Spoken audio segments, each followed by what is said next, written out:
Hello, everyone. Welcome to Teamwork Design, where we strive to design life from conversation to communication. I am your host, Terry Mera. By the age of 50, every man gets the face he deserves, said George Orwell. A sour face does not come by chance. Sour thoughts make it, said James Allen. I heard when I was a kid that you are responsible for your face in your 40s. Can you imagine if our faces shows everything about us? Someone should make a movie about it. That'll be funny. I don't know what impression my face projects. I think that question may belong to strangers who don't know me, so that they can provide unbiased answers.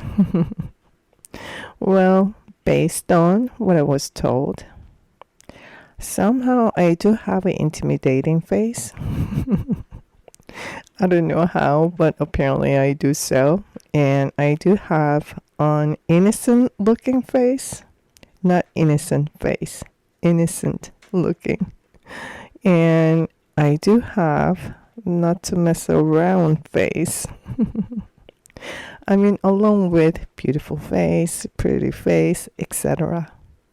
Well, it tells me everyone has their own perception of my face. Imagine all those interactions that will form a more detailed perspective of me.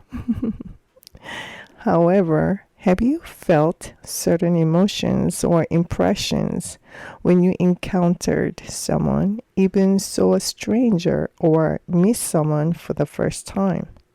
You don't know them, but their face tells you a snap story or triggers certain snap emotions, I shall say.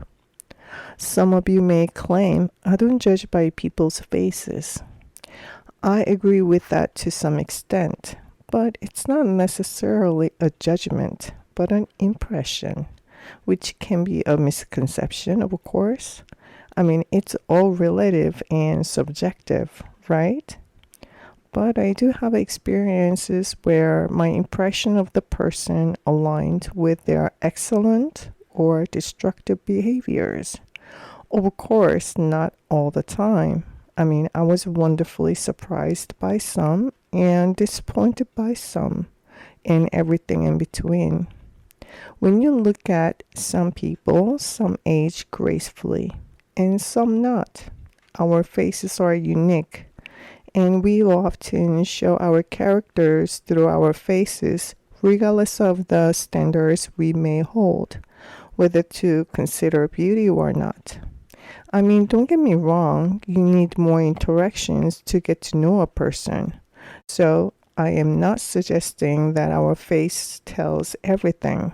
However, it encourages us to take responsibility for our thoughts, choices, and actions, since our faces will reveal one way or another as we age. It can be relevant to our daily thoughts, daily choices, and actions that we've taken. I want to age gracefully, then I shall practice grace. I want to stay youthful, then I should cherish the youthfulness. I want to age with honor, then I should practice my life with integrity. Think about how would you like your face to tell your life. I am not here to be judgmental about people's faces. That's not the point.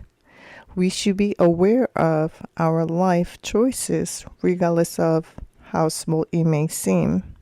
Honestly, I fought against this idea.